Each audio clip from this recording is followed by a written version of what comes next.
yani Criminal Procedure Act, zaidi hasa kwenye ile sehemu ya committal proceedings.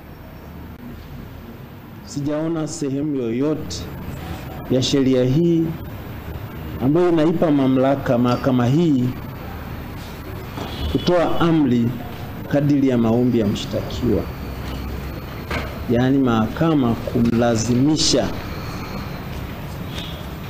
mkurugenzi wa mashtaka aweze internally prosecute au kufile information mahakama kuu. Mawasilisho ya pande zote mbili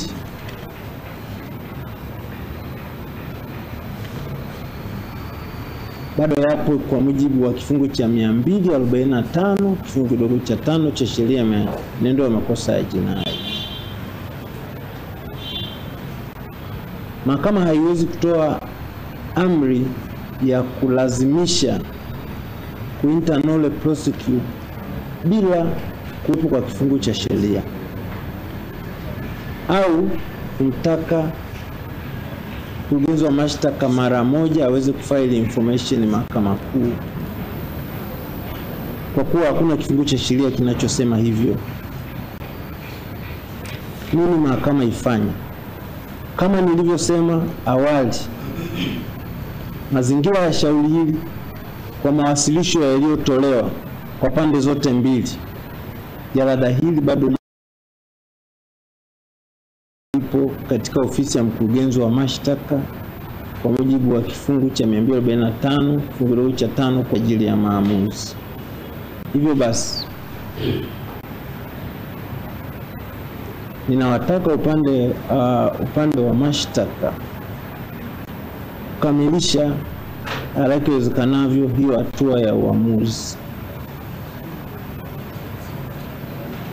ili basi hoja zile zilizosemwa zote na upande wa utetezi kwa maana ya mshtakiwa kuhusiana na kukaa muda mrefu mahabusu kuchukua sasa siku 83 mpaka leo, lakini hasa akizingatia kusema yeye ni mwenyekiti wa chama kikuu cha upinzani, basi ziweze kujibiwa mara moja, ili mkurugenzi wa mashtaka aweze kuamua kupeleka jalada hili mahakama kuu au vinginevyo, ikiwemo kuinternally prosecute.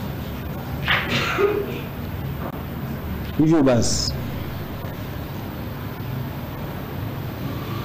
hakuna kifungu kingine chochote cha sheria kwa mujibu wa shauri hili katika hatua hii ambacho mahakama inaweza kuwa moved isipokuwa 245 kifungu kidogo cha 5 cha shauri hili kuliahirisha mpaka tarehe ijayo, ambapo upande wa mashtaka mahakama ina waamuru kuja kutoa status nyingine ya nini uamuzi umetolewa mkurugenzi wa mashtaka juu ya shauri hili.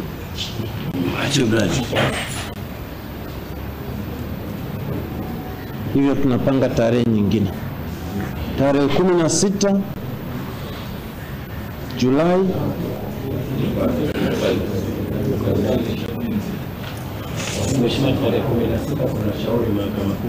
na shauri mahakama kuu. Okay. Tarehe 15 sasa. Sawa? Yeah.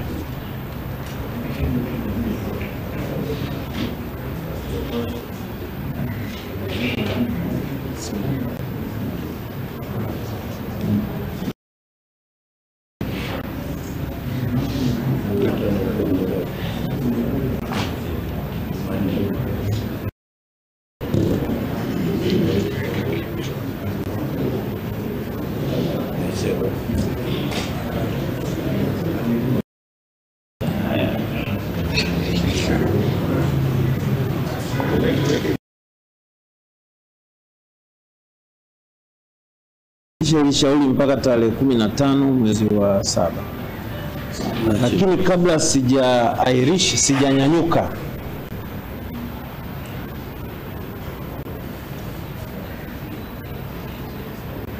nitoe maelekezo kwa parties to the case wahusika wenye shauri hili, maafisa wa mahakama na wote.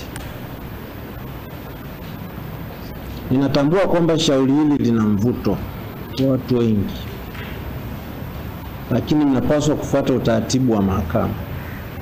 Mahakama hapa ina utawala. Unapoingia mahakamani, umekuja kwenye kesi, fika, kaa. Ukishakaa usifanye kitu chochote isipokuwa umeruhusiwa na utawala. Kama kesi haijaanza, kama kesi iko mahakamani, utaruhusiwa na hakimu na sio vinginevyo. Nafikiri nimeeleweka. Ipo vitu vimekuwa vinaendelea kabla ya shauri halijaanza, mahakama haijaanza. Mtu anaibuka, ananyanyuka, anafanya visivyofaa. Usipelekee utawala kuchukua hatua nyingine, wala usijikute unafanya contempt of court. Umekuja salama, urudi nyumbani kwako salama. Isitokee ukabaki hapa ukashtakiwa kwa kosa jingine. Ni marufuku kufanya chochote kile. Nafikiri nimeeleweka. Maafisa wa mahakama, mawakili wa serikali na wa kujitegemea, mnajua utaratibu wa mahakamani, zingatieni hilo. Nafikiri nimeeleweka.